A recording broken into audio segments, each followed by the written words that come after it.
In early November 1918, after receiving word that Armistice Day would be declared on the 11th of the 11th, his cousin Kaiser Wilhelm II abdicated to him. My second predecessor Wilhelm II had decided splitting his dual monarchy roll-up into two separate monarchies via abdication was critical to move forward after World War I. It was authorized with official documents sent to be verified, based on what turned out to be blatantly misleading medical advice on Adolf's health status. Kaiser Wilhelm II had been told Adolf had progressed well in his recovery, as if he was walking on his own again and getting out and about. Kaiser Wilhelm II stipulated that there must be a wait of 6 months minimum before he was coronated, to allow people time after the end of World War I. When new Prince Imperial Adolf was informed he had been abdicated to, he was still staying in a post-traumatic stress disorder recovery facility. He said, "What did that man just say about Wilhelm II?" to nobody. He was informed an official meeting had been arranged to hand him over to the former Kaiser's security team for an induction and constitutional monarchy succession procedure session. Like an education session. Adolf was given a time, place and date, and told Wilhelm II would be there, along with the royal security police. Prince Imperial Adolf was terrified and unable to walk fluently. He took a then modern 1918 camera and full tripod with him, intending to hide behind it taking photographs and tell Wilhelm II he was taking up photography again. Attending the official meeting was like being assaulted with information. He stood behind the camera taking photographs, overpowered by the smell of the freshly laundered uniforms, boot polish, leather oil, aftershave, and other smells. He didn't hear a word of the first few minutes, but took photographs. Whilst he was trying not to panic, the smell of a small German aster flower in a vase wafted into his nostrils, and he turned to look at it. He thought, how can one tiny flower like that give off such a strong beautiful smell? And coined the term, flower power. He was sat down with Wilhelm II and the security police, which gradually deteriorated in a 4-hour meeting. Whenever he lost track and phased out, they politely waited and went through it all again, trying to get the information through to him. He started sweating and hunched in his chair, and complained he felt ill and was thirsty. Wilhelm II started crying and grabbed him by one hand, rubbing his thumb, asking if he was okay. They called a doctor, and he was immediately readmitted to hospital. They found he had been wounded with bullets that had been dipped in an agent that caused them to corrode inside the victim if they lodged in the target's body, and re-examined him.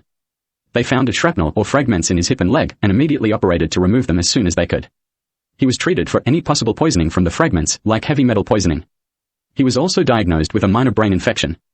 After the surgery and the treatment including antibiotics, he was much better. It took months more time in hospital. By then he was being quietly talked about like a decorated former soldier, which was a correct description. He was visited sporadically by former Kaiser Prince Wilhelm II, still the final Emperor of Preusseun, who was relieved he was more responsive. He very slowly worked his way back into a daily life in recovery, doing physiotherapy. He was unable to walk fluently freely for the rest of his life. After World War I, he had to twist one leg outwards and stick one hip out slightly in order to be able to stand for any longer than a short period. He usually had to lean on something if he couldn't stay upright, like a tree if outdoors. Adolf regularly wore heat padding and other medically prescribed items over his wounds. He had to do daily physiotherapy to keep his wounded side flexible and was often in pain when walking around. He often described it as a randomly disjointed crawling of the skin feeling, probably caused by nerve damage. Below is Kaiser Adolf after conscription, during service on the Western Front, in 1925, explaining to the German public what happened to him when he was held illegally in Landsberg prison, still seriously distressed after his WW1 near-fatal wounding, then in my hometown of Yarragon in his 90s. Then me compared to the colleague then Crown Prince Adolf was wounded with during World War I. He was labelled a royal poser by onlookers unaware of his mobility difficulties and physiotherapy. They then extended that when he was photographed standing up, claiming he was posing like a spoilt brat. He still phased out regularly and had to stop and gather himself. Wilhelm II had set a waiting period of 6 months minimum before a coronation after succession procedure was started anyway. His friends were happy to wait until he was well enough in his own opinion. Others thought they had hit the jackpot. They thought if he regularly phased out, they could do whatever they wanted and have him authorize any document they liked, provided they phased him out first, then asked him to authorize them. They started trying to work out ways to make him have lapses, picturing themselves waving their hand in front of his face to see if he blinked, and walking away with official documents he wouldn't have remembered he authorized. Things deteriorated quickly after that. Whenever Prince Imperial Adolf looked like he was relaxed and feeling better, they did something to him, or near him, to see if it would make him phase out to a traumatized blank unresponsive stare. He was also followed around by Morans pretending he would do whatever they said if they tried to remind him that they may do to him what was done to my Romanov and Habsburg ancestors during World War I, if he didn't play along, and do what they suggested. The real organized crime brat screech included. Like Morans making too many leaps of probably. They extended the scenario to claiming he would have to pretend to publicly date a female and be forced to make lewd conversation about sexual contact with her at official events and public outings in order to get access to his royal assets. Then suggested that perhaps a female relative would be more fun for them, so they could pretend it was incest. The latter probably a bizarre reference to hideous fiction about Roman emperors, as he was a legitimate descendant of Julius Caesar. They regularly tried to take him to places to remind him of their past victims, including his parents Prince Alois and Princess Clara, and his older brother Prince Edmund. Also my Romanov and Habsburg ancestors. Remember that my great-grandmother Tsarina Alexandra Fyodorova the Romanov married Nicholas Hohenzollern too. They tried reminiscent places, shapes and smells and waited to see if he went blank into a stare. They tried the sound of firing guns, actual gunshots, small explosions, blood-colored fluid, barbed wire, with combat smells, to see if he would phase out. Bombs hidden in briefcases, all the incidents people are vaguely familiar with. Like he was in a science experiment to see if he forgot who they were and just sat and stared afterwards. Like he was traumatically hypnotized and they were trying to work out the visual audio cue. He took it all in, deciding to wait until he felt he was well enough. Prince Imperial Adolf was lent large sums of money by his friends, including his homosexual ones who were Jewish in a lot of cases. They quietly stated he could pay them all back when he got access to his assets, now my assets. They lent him very large sums of money he didn't have a use for at the time. He had his post-combat recovery rights with the German military as well. In 1922 he decided to take a break from Germany as there were more and more people pretending to tell him what he had to pretend to get access to his assets. All of them pretending to be unaware of his recovery after World War I whilst trying to traumatize him to make him phase out to a blank stare, based on rumors of his mental state when abdicated too. He went on holiday to Amsterdam in the Netherlands, taking multiple film and still cameras with him.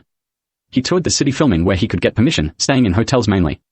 He was recognized everywhere he went like he was the confirmed next monarch of Germany, with some adults aware he had recovery issues after World War I and was still doing physiotherapy.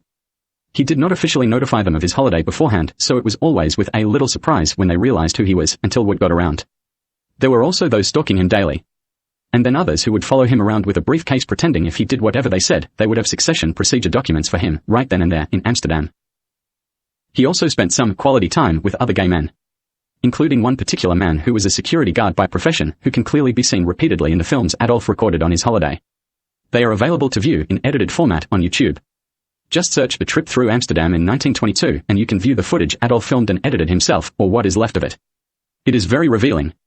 Prince Imperial Adolf became more and more relaxed and communicative on the trip, more out of full awareness of his situation than anything else. When he returned to Germany, he started talking succession procedure and coronation much better than when he left.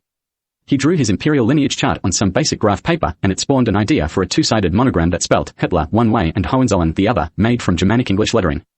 He added a red background and a white circle to match his uncle Kaiser Friedrich IV's flag and traditional Hohenzollern royal colors since constitutionalization in 1871 and before. The flag he is most associated with was invented. He immediately went to his cousin and predecessor former Kaiser Prince Wilhelm II and asked if he could help to have the monogram and flag officially authorized, patented, copyrighted and manufactured. Wilhelm II immediately put him through an intensive part-time constitutional monarchy rules and documents course where he had Adolf stay with him.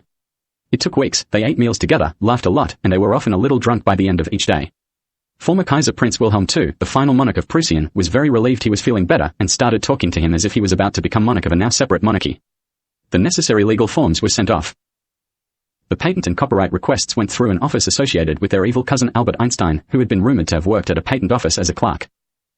When the official patent and restricted copyright to the monogram and flag were registered exclusively to my royal family within all its constitutional monarchy rules, Adolf ordered samples. A few flags and some stationery. When they arrived he showed them to Wilhelm II, who thought they were good.